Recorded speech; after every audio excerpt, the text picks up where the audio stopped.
قال رسول الله صلى الله عليه وسلم ألا أنبئكم بخير أعمالكم وأزكاها عند مليككم وأرفعها في درجاتكم।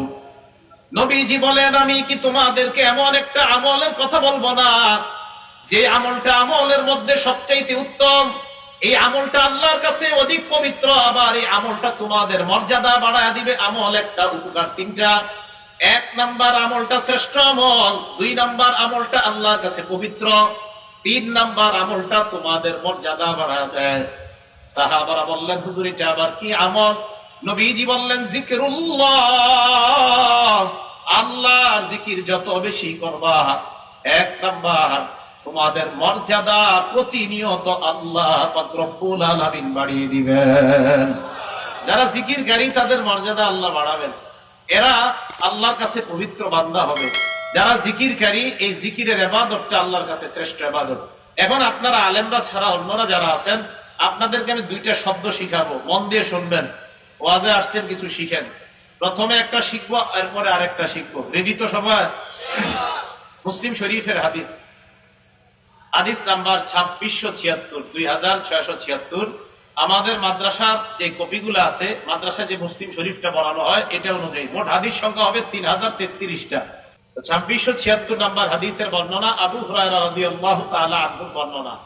এই হাদিসের মধ্যে আসছে, রাসূল আকরাম সাল্লাল্লাহু আলাইহি সাল্লাম একদিন সফর করতেছিলেন, মক্কার পথ ধরে মক্কার দিকে রওনা করলেন। কোন দিয়ে বুঝেন?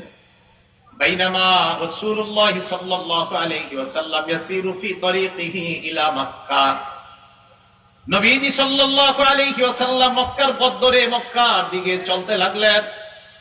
ফামাররা আলা জাবালিন ইউকালু লাহু জুমদান। আল্লাহর নবী একটা পাহাড়ের পাড় দিয়ে অতিক্রম করলেন, এই পাহাড়টার নাম হলো জুমদান। নবীজি বললেন, হাযা জুমদান, এটা হলো জুমদান নামক পাহাড়। এরপরে আল্লাহ নবী বললেন, এখন মুখস্থ করবেন। নবীজি বললেন, সাবাকাল মুফাররিদুনা, সাবাকাল মুফাররিদুনা। নবীজি বললেন, মুফাররিদুনরা অগ্রগামী হয়ে গিয়েছে। বলেন মুফাররিদুন, সবাই বলেন মুফাররিদুন। ওলামায়ে কেরাম দরকার নাই বলা, আপনারা জানেন। অন্যরা যারা আছেন তারা শিখতে হবে। বলেন তো মুফাররিদুন। আচ্ছা, আপনারা যারা আছেন মুফাররিদুন কারে কয় জানেন?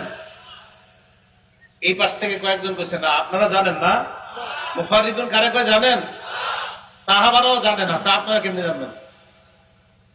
প্রথমে আমি ভাবছিলাম আপনারা অনেকে জানেন, আগে টেনশনে পড়ে গেছি। ইন্নালিল্লাহ, সাহাবারাও যেটা জানে না, এরা এটা জানে, তো বিশাল বড় ব্যাপার। সাহাবারা প্রশ্ন করলেন, ওয়ামাল মুফাররিদুনা ইয়া রাসূলুল্লাহ, মুফাররিদুন আবার কি জিনিস আল্লাহ নবী আপনার কাছে জানতে চাই। নবীজি জবাব দিলেন, আয-যাকিরুনাল্লাহ কাসীরা ওয়াজ-যাকিরাত, দুনিয়ার মধ্যে যারা বেশি বেশি আল্লাহর জিকির করে, এই মানুষগুলা মুফাররিদুন, কিয়ামতের ময়দানে অগ্রগামী হয়ে আল্লাহর জান্নাতের দিকে তারা রওনা করবে।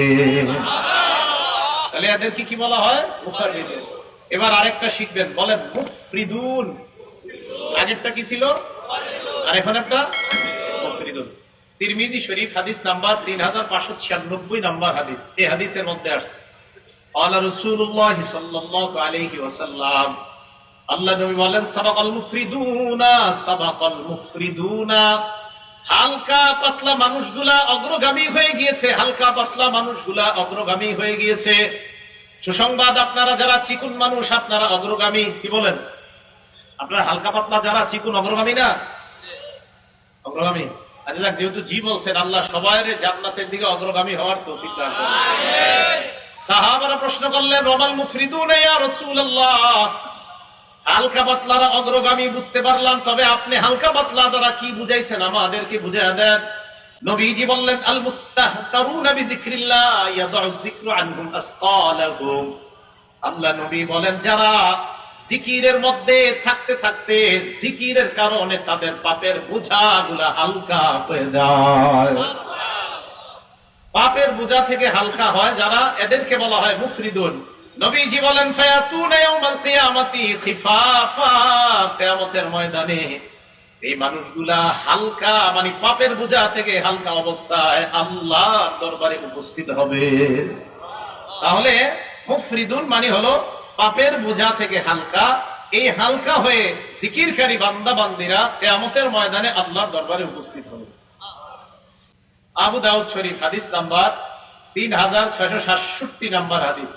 এই হাদিসের বর্ণনাকারী আনাস রাদিয়াল্লাহু তাআলা আনহু, তিনি বলেন, عن أنس بن مالك رضي الله تعالى عنه قال قال رسول الله صلى الله عليه وسلم لأن أقعد مع قوم يذكرون الله من صلاة الفجر إلى أن تطلع الشمس أحب إلي من أن أعتق 4 من ولد إسماعيل। নবীজি বলেন, ফজরের নামাজের পর থেকে সূর্য ওঠার আগ পর্যন্ত জিকিরকারী বান্দাদের সাথে বসে থাকা ইসমাইলি বংশের 4টা গোলাম আযাদ করার চাইতেও জিকিরকারীদের সাথে বসে থাকা আমি নবীর কাছে বেশি প্রিয় হয়ে যায়। জিকিরকারীদের সাথে ফজর থেকে সূর্য ওঠা পর্যন্ত বসে থাকা ইসমাইলি বংশের 4টা গোলাম আযাদ করার চাইতে আমি নবীর কাছে বেশি প্রিয়। ওয়ালা আন আকুদা মা কওমিন ইয়াযকুরুনাল্লাহ মিন সালাতিল আসর ইলা আন তাগরুবা শামস। আসরের নামাজের পর থেকে সূর্য ডুবার আগ পর্যন্ত জিকিরকারীদের সাথে বসে থাকা আহাব্বু ইলাইয়া মান আনতিকা 4টা গোলাম আযাদ করার চাইতে আসর থেকে মাগরিবের আগ পর্যন্ত জিকিরকারীদের সাথে বসে থাকা আমি নবীর কাছে বেশি প্রিয় হয়ে যায়। এইজন্য জিকিরকারীদের সাথে বসা, জিকির করা, জিকির শোনা, এটা সৌভাগ্যের ব্যাপার, এটা ঈমানের পরিচয়। তাই আল্লাহ বললেন, ইন্নামাল মুমিনুনা আল্লাযীনা ইযা যুকিরাল্লাহু ওয়াজিলাত কুলুবুহুম। ঈমানদার তারা যাদের সামনে আল্লাহর নাম নেওয়া হলে, আল্লাহর জিকির করা হলে তাদের অন্তরগুলা ভীত সন্ত্রস্ত হয়ে যায়। আল্লাহ আমাদেরকে বেশি বেশি জিকিরের মজলিসে বসার তৌফিক দান করেন। সহিহ বুখারী হাদিস নাম্বার 6408 নাম্বার হাদিস। বিসমিল্লাহ। আল্লাহুম্মা লাকাল হামদু ওয়া লাকাশ শুকর। সহিহ বুখারী 6408 নাম্বার হাদিসের বর্ণনা। এই হাদিসের মধ্যে আসছে, রাসূল আকরাম সাল্লাল্লাহু আলাইহি সাল্লাম বলেন, ইন্না লিল্লাহি মালাইকাতান ইয়াতুফুনা ফিত তুরুকি ইয়ালতামিসুনা আহলা যিকরি। আল্লাহর কিছু মনোনীত ফেরেশতা আছে। এই ফেরেশতাদের কাজ হলো আপনাদের রাস্তাগুলো আছে না ছোট ছোট, এই রাস্তাগুলোতে তারা তওয়াফ করতে থাকে, আর জিকিরের মজলিস আছে কোথায় এদেরকে তারা তালাশ করতে থাকে। ফাইযা ওয়াজাদু কওমান ইয়াযকুরুনাল্লাহ তানাদাউ হালুম্মু ইলা হাজাতিকুম। আপনাদের এই মাদ্রাসার ময়দানের পাশে যে রাস্তা, আশরাফপুর কৃষ্ণনগরের রাস্তা, এই রাস্তা দিয়ে একদল ফেরেশতা হাঁটতেছিল, তওয়াফ করতেছিল। এই ফেরেশতারা আপনাদের মতো একদল জিকিরকারী মজলিস পাওয়ার পর অন্য রাস্তার ফেরেশতাদেরকে ডাক দেয়। ডাক দেওয়ার পর কয়, তানাদাউ হালুম্মু ইলা হাজাতিকুম, আসো তোমরা, আমরা যেই দলটাকে তালাশ করতেছিলাম ওই জিকিরকারী মজলিসটাকে আমরা পেয়ে গেলাম। অন্যান্য রাস্তার ফেরেশতারা এই রাস্তার ফেরেশতাদের সাথে একত্রিত হয়, ফায়াহুফুনহুম বিআজনিহাতিহিম ইলাস সামাঈদ দুনিয়া। এই ফেরেশতারা পুরা মজলিসটাকে বেষ্টন করে একজনের কাঁধের উপর আরেকজন, এইভাবে ফেরেশতাদের গোল আকৃতির একটা সারি আল্লাহর আসমান পর্যন্ত পৌঁছে যায়। ফায়াসআলুহুম রাব্বুহুম ওয়া হুয়া আ'লামু বিহিম। আল্লাহ আমাদের ব্যাপারে জানে, আর পরেও প্রশ্ন করে, মাযা ইয়াকুলু ইবাদি, আমার বান্দারা কি বলে? ফেরেশতারা বলে, ইউসাব্বিহুনাকা ওয়া ইউমাজ্জিদুনাকা ওয়া ইউকাব্বিরুনাকা ওয়া ইয়াহমাদুনাক। তারা মাঝে মাঝে সুবহানাল্লাহ বলে, বলেননি? মাঝে মাঝে আলহামদুলিল্লাহ বলে, বলেন না? মাঝে মাঝে আল্লাহু আকবার বলে, মাঝে মাঝে আপনার প্রশংসা করে। আল্লাহ বলেন, হাল রাউনি, আমার বান্দারা আমাকে দেখছে না? মাবুদ দেখে নাই। আল্লাহ বলেন, কাইফা লাউ রাউনি, যদি দেখতো তাহলে কি করতো? ফেরেশতারা জবাব দেয়, লাউ আন্নাহুম রাউকা কানু আশাদ্দা লাকা ইবাদা ওয়া আশাদ্দা লাকা তামজিদান ওয়া তাহমিদান ওয়া আকসার লাকা তাসবিহা। আপনাকে যদি দেখতো আরো বেশি বেশি আপনার তাসবিহ পাঠ করতো, আরো বেশি বেশি আপনার প্রশংসা করতো। কি আল্লাহরে দেখলে আমরা বেশি তাসবিহ পড়তাম না? আল্লাহরে দেখবো না ইনশাআল্লাহ আমরা? জান্নাতের সবাই যাতে একসাথে আল্লাহরে দেখতে পারে, আল্লাহ তৌফিক দান করেন। একটা হাদিস শোনাবনি? সাহাবাদেরকে নবীজি বসা, পূর্ণিমার চাঁদের দিকে তাকাইলেন রাসূল সাল্লাল্লাহু আলাইহি ওয়াসাল্লাম। নবীজি বললেন, হাল তুদারুনা ফি রুইয়াতিহি, এই পূর্ণিমার চাঁদ দেখতে তোমাদের সমস্যা হয়? সাহাবারা কয়, না, সমস্যা হয় না। নবীজি বললেন, সাতারাউনা রাব্বাকুম কামা তারাউনা হাযাল কামারা ফি লাইলাতিল বদরি লা তুযাম্মুনা ফি রুইয়া ওয়া ফি রিওয়ায়া লা তুযাররুনা ফি রুইয়া। এই চাঁদ দেখতে যেমন সমস্যা হয় না, জান্নাতে সরাসরি আল্লাহকে দেখতে সমস্যা হবে না। ফেরেশতাদেরকে আল্লাহ বলে আমারে দেখলে কি করতো, আরো বেশি বেশি আপনার প্রশংসা করতো। এবার আল্লাহ বলে মাযা ইয়াসআলুনানি, তারা আমার কাছে কি চায়? আপনারা আমার সাথে বলেন, হে আল্লাহ, আমরা আপনার কাছে জান্নাত চাই। ফেরেশতারা বলে ইয়াসআলুনাকাল জান্নাত, আল্লাহ তারা আপনার কাছে জান্নাত চায়। জান্নাত চাইতো। এবার আল্লাহ বলেন কাইফা লাউ রাউহা, তারা জান্নাত দেখছে। ফেরেশতারা কয় না, আল্লাহ বলে কাইফা লাউ রাউহা, যদি দেখতো কি করতো? ফেরেশতারা জবাব দেয় যদি দেখতো কানু আশাদ্দা আলাইহা হিরসা, বাবু জান্নাত দেখলে জান্নাতের প্রতি আরো তারা লোভী হয়ে যাইতো। ওয়া আশাদ্দা লাহা তালাবা, জান্নাত আরো বেশি করে তালাশ করতো। ওয়া আযমা ফিহা রাগবা, জান্নাতের ব্যাপারে আরো বেশি আগ্রহী হয়ে যাইতো। এবার আল্লাহ বলে মিম্মা ইয়াতাআওয়াজুনা, আমার কাছে তারা কি থেকে পানাহ চায়? বলেন আমার সাথে, হে আল্লাহ, আমরা আপনার কাছে জাহান্নাম থেকে পানাহ চাই। তো ফেরেশতারা বলে আল্লাহ তারা আপনার কাছে জাহান্নাম থেকে পানাহ চায়। আজকে কিন্তু আমরা আপনার আল্লাহর কাছে জান্নাতও চাইলাম, আবার জাহান্নাম থেকে পানাহও চাইলাম। তো আল্লাহ কয় জাহান্নাম থেকে পানাহ চায়? কয় হ্যাঁ। দেখছে? কয় না। কাইফা লাউ রাউহা, দেখলে কি করতো? ফেরেশতারা জবাব দেয় যদি দেখতো কানু আশাদ্দা মিনহা ফিরারা, দেখলে আরো বেশি বেশি জাহান্নাম থেকে পালাইতো। ওয়া আশাদ্দা লাহা খাউফা, আরো বেশি বেশি ভয় করতো। আল্লাহ বলে ফেরেশতারা ইন্নী উশহিদুকুম আন্নী কদ গফারতু লাহুম, সাক্ষী থাকো আমি আল্লাহ ওই সিরাজুল উলুম ইসলামিয়া মাদ্রাসার প্রাঙ্গণের মানুষগুলারে মাফ করে দিলাম। পিছনে যারা দাঁড়ায় আছে তাদের ব্যাপারে কি অবস্থা হবে? না না, আপনারা জানেন না কি হবে। এক ফেরেশতা আল্লাহর কাছে বলে ফুলানুন লাইসা ফীহি আল্লাহ, এমন একজন বান্দা আছে এই জায়গায় যারা মূলত ওয়াজ শুনতে আসে নাই, এমনি আসছে। বলছে আল্লাহ দেখেন কত মহান, আপনারা টেনশন করেন না, এমনি যদি আইসা থাকেন। আল্লাহ কয় হুমুল জুলাসা লা ইয়াশকা জালিসুহুম, এই জায়গার মজলিসটা এত দামি মজলিস, তাদের পিছনে যারা এমনিও আসে আমি তাদেরকেও মাফ করে দেই। তাহলে জিকিরের মজলিসে গেলে আপনি যদি অন্য কোনো প্রয়োজনে গিয়ে বসে যান, আল্লাহ মাফ করে দিবেন। তাহলে এই মজলিসের দাম কম না অনেক বেশি? আল্লাহ গুরুত্ব দেওয়ার তৌফিক দান করেন।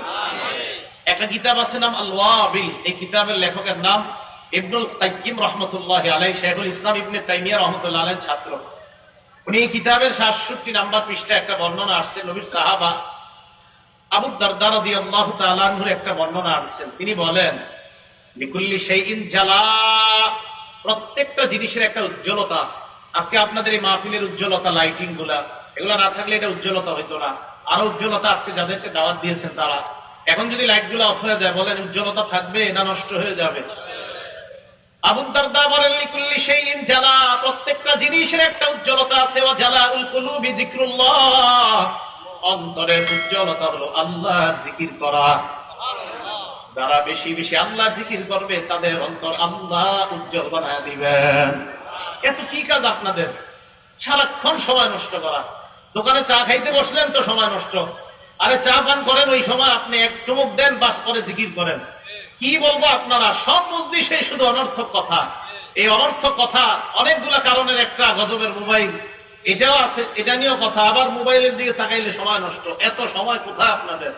আবু হুরায়রা রাদিয়াল্লাহু তাআলা আনহু গাছ লাগাইতেছে, গাছ গাছ, রাসূল পাশ দিয়ে যাইতেছে।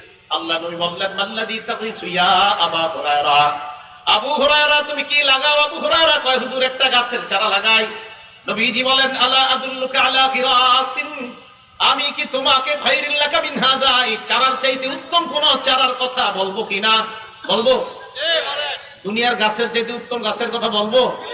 আবু হুরায়রাকে নবীজি বলছে আমি কি বলবো? রাসূল আকরাম সাল্লাল্লাহু আলাইহি সাল্লাম বললেন শোনো তুমি বলো। এখন আপনারা বলেন সুবহানাল্লাহ, আলহামদুলিল্লাহ, লা ইলাহা ইল্লাল্লাহ, আল্লাহু আকবার।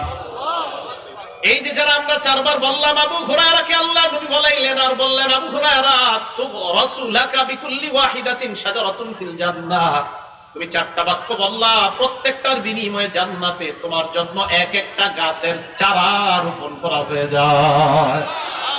এত কিসের সময় নষ্ট করা?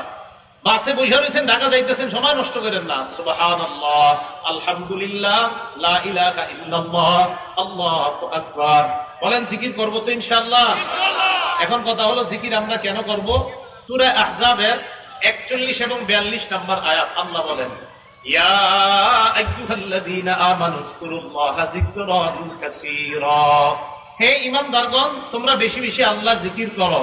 ওয়াসাব্বিহুহু বুকরাতাও ওয়া আসীলা, সকাল সন্ধ্যায় আল্লাহর তাসবিহ পাঠ করো। এই জন্য আমরা জিকির করব যে আল্লাহ পাক রব্বুল আলামিনের হুকুম, তাই আমরা জিকির করব। তিরমিজি শরীফের একটা হাদিস শোনাবো আপনাদেরকে।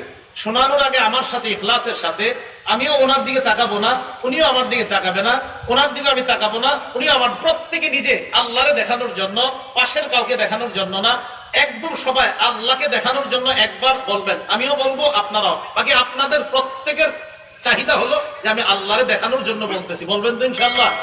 বলেন আমার সাথে, লা ইলাহা ইল্লাল্লাহ। না না, হয় নাই, আমারটা হয় না ইখলাসের সাথে, মনে হচ্ছে। আবার আবার ইখলাসের সাথে, লা ইলাহা ইল্লাল্লাহ। বলছেন না? আচ্ছা, এবার হাদিস শুনেন। তিরমিজি শরীফের 3590 নম্বর হাদিস।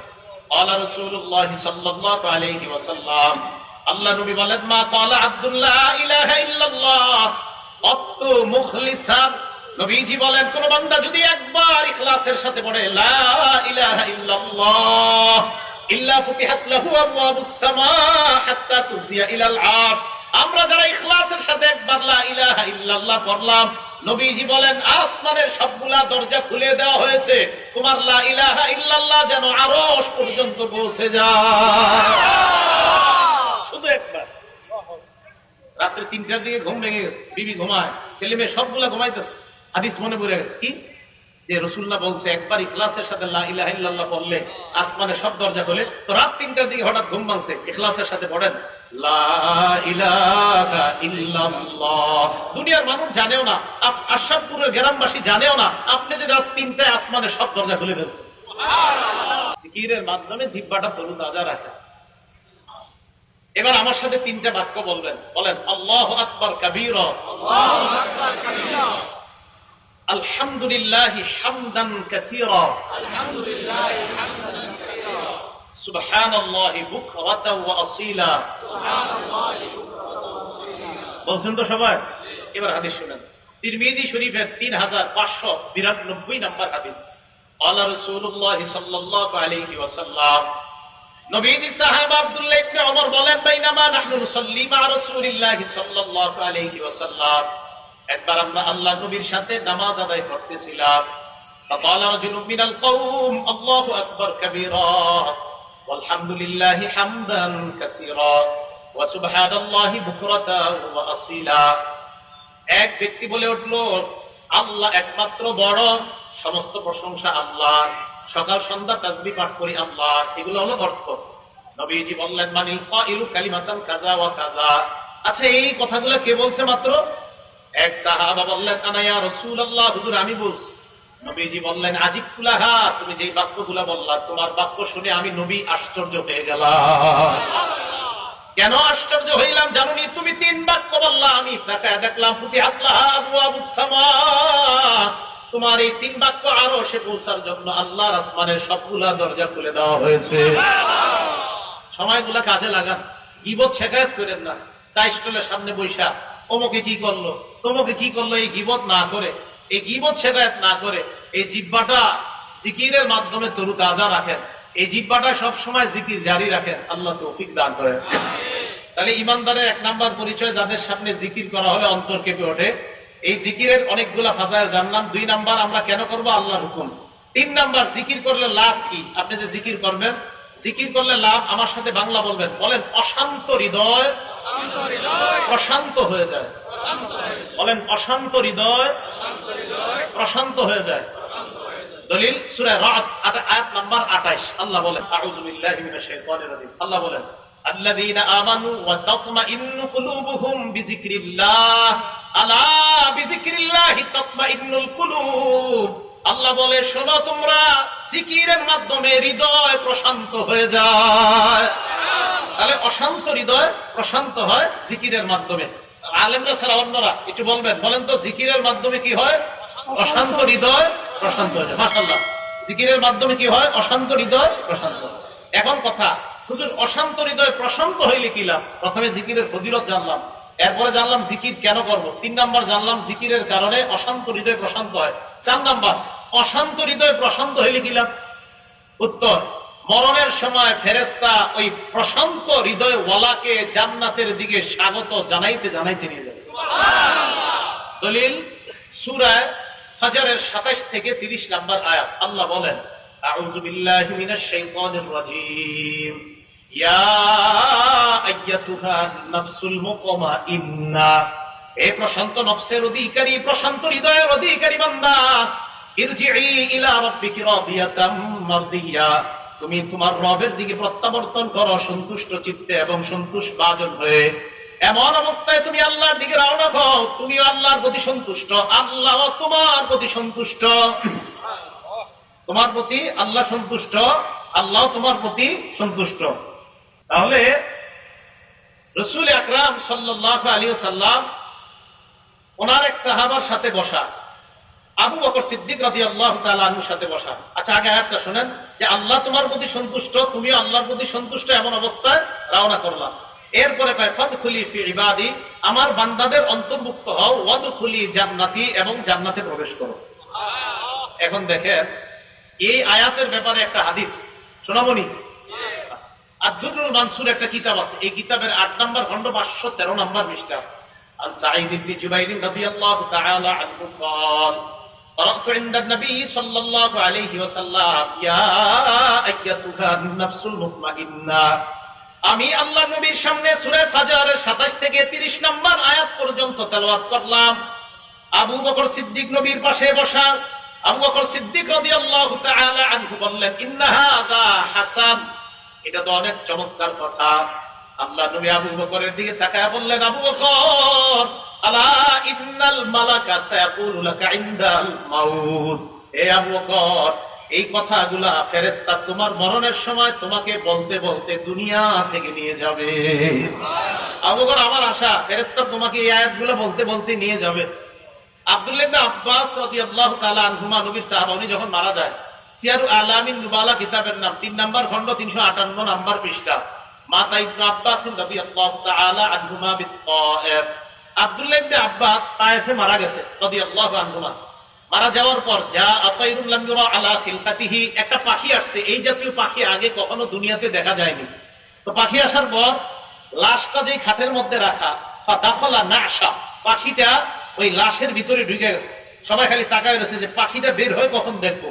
পাখি আর বের হয় না, জানাজা হয়ে গেছে, লাশ দাফন হয়ে গেছে, মাটি দেওয়া হয়ে গেছে, পাখি বের হয় না। লাম ইউরা খারিজা মিনহু, পাখি বের হতে দেখা যায় না।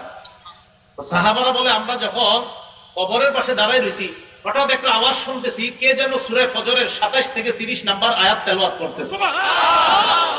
এখন শুনেন কি, লাম ইউরা মান তালা হাযিহিল আয়াত, আয়াত শুনতেছি, চারদিকে তাকাই দিছি, কিন্তু কাউকে দেখা যাচ্ছে না আয়াত কে তেলাওয়াত করে। এই জন্য আমার আপনার মরণটা যদি এমন হইতো যে মরণের সময় ফেরেশতা আমার আপনার কানে কানে বলে বলে নিয়ে যাচ্ছে, হে প্রশান্ত হৃদয়, চলো চলো রবের দিকে চলো, তিনিও সন্তুষ্ট তোমার প্রতি, তুমিও সন্তুষ্ট। আল্লাহ আমাদের সকলকে এই প্রশান্ত হৃদয়ওয়ালা মুমিন হওয়ার তৌফিক দান। আল ওয়াবিল কিতাবের নাম, এই কিতাবের 71 নম্বর পৃষ্ঠা ইবনে তাইমিয়া রাহমাতুল্লাহ আলাইহির ছাত্র ইবনুল কাইয়িম রাহমাতুল্লাহ আলাইহি লেখেন যে, ইবনে তাইমিয়া রাহমাতুল্লাহ আলাইহি বলেন, আয-যিকরু লিল কলব মিসলুল মা'i লিস সামা, মাছের জন্য পানি যেমন জরুরি, অন্তরের জন্য জিকির তেমন জরুরি। ইবনে তাইমিয়া বলে, দুনিয়ার মানুষ শোনো, কাইফা ইয়াকুনু হালুস সামাক ইযা ফাকাদাল মা, পানি যদি শুকিয়ে যায় তাহলে বলো তো দুনিয়ার মাছগুলোর কি অবস্থা হবে? বলেন আপনারা, নদীর, সমুদ্রের, পুকুরের পানি শুকিয়ে গেলে মাছ বাঁচবে না মরবে? জিকির না থাকলে অন্তর মরে যাবে। তাই জিকির যত বেশি হবে অন্তর তত জিন্দা হয়ে যাবে। আল্লাহ পাক বেশি বেশি জিকির করার তৌফিক দান করেন। তাহলে 1 নাম্বার ইমানদারের পরিচয়, যার সামনে জিকির করা হলে ওই ব্যক্তির অন্তর প্রকম্পিত হয়ে যায়। আল্লাহ জিকিরকারী বান্দাদের অন্তর্ভুক্ত হওয়ার তৌফিক দান করেন। 2 নাম্বার, ওয়াইদা তুলিয়াত আলাইহিম আয়াতুহু যাদাতহুম ঈমানা, যাদের সামনে কোরআন তেলাওয়াত করা হলে ওই কোরআন তেলাওয়াত তাদের ঈমান বৃদ্ধি করে দেয়। কোরআন তেলাওয়াত করেননি আপনারা? হ্যাঁ, দেখছেন জি এর আওয়াজ কত ছোট। কোরআন তেলাওয়াত করেন? তো হুজুররা কইছি জি, এরা তো করে, এরা তো নামাজে নামাজে করে। আপনারা 21 পারা শুরু পৃষ্ঠা, উতলু মা উহিয়া ইলাইকা মিনাল কিতাব, তেলাওয়াত করেন। আপনি তেলাওয়াত করেন, বুখারী শরীফের 5427 নম্বর হাদিস, ক্বালা রাসূলুল্লাহ সাল্লাল্লাহু আলাইহি ওয়াসাল্লাম, আল্লাহ নবী বলেন, মাসালুল মুমিনিল্লাযী ইয়াকরাউল কুরআন, যে ইমানদার কোরআন পড়ে, কামাসালিল উত্রুজ্জা, ওই ইমানদারের দৃষ্টান্ত হলো কমলা লেবুর মতো। কার মতো? আসলে উত্রুজ্জা মানে যদিও কমলা লেবু, কিন্তু কমলা লেবু না, দেখতে কমলার লেবুর মতো, আসলে কমলা লেবু না। সম্ভবত আমাদের বাংলাদেশে এটা পাওয়া যায় না, এই ফলটা উত্রুজ্জা। এই উত্তরুজ্জা সম্ভবত আরবে পাওয়া যায় নিশ্চিত, বাকি আমাদের দেশে সম্ভবত এটা পাওয়া যায় না। বাকি কদমতলি, বাদামতলি, ঢাকার ওই জায়গায় খোঁজ নিলে পাওয়া যেতে পারে যে উত্তরুজ্জা, যেটা কমলা লেবুর মতো দেখতে কিন্তু কমলা লেবু না। এই ফলটার স্বাদ বড় চমৎকার, ঘ্রাণ বড় চমৎকার। যে ইমানদার কোরআন তেলাওয়াত করে, ওই ইমানদারের ইমানের স্বাদ এবং ঘ্রাণ আল্লাহর কাছে পৌঁছে যায়। স্বাদও থাকে, ঘ্রাণও থাকে। ওয়ামাসালুল মুমিনিল্লাযী লা ইয়াকরাউল কুরআন, যে ইমানদার কোরআন তেলাওয়াত করে না, কামাসালিত তামরা, ওই ইমানদারের দৃষ্টান্ত হলো খেজুরের মতো। লাইসা লাহা রিহুন, খেজুরের কোনো ঘ্রাণ নাই, তবে স্বাদ আছে। ঈমানের কারণে তার স্বাদ আছে, কিন্তু তেলাওয়াত না করার কারণে তার কোনো ঘ্রাণ নাই। 3 নম্বর, মাসালুল মুনাফিকিল্লাযী ইয়াকরাউল কুরআন কামাসালির রাইহানা, যে মুনাফিক কোরআন পড়ে তার দৃষ্টান্ত হলো ফুলের মতো। মুনাফিকের দৃষ্টান্ত, কোরআন পড়ে ফুলের মতো, ঘ্রাণ আছে, ফুলের মতো ঘ্রাণ আছে, কিন্তু ফুলের মিষ্টি নাই, কারণ ঈমান নাই। ওয়ামাসালুল মুনাফিকিল্লাযী লা ইয়াকরাউল কুরআন কামাসালিল হানজালা, যে মুনাফিক কোরআন পড়ে না, তার দৃষ্টান্ত মাকাল ফলের মতো। এই ফলের ঘ্রাণও নাই, আবার এই ফল স্বাদও না। আল্লাহ আমাদের সকলকে কোরআন তেলাওয়াত যেন করতে পারি প্রতিনিয়ত, আল্লাহ তৌফিক দান করেন।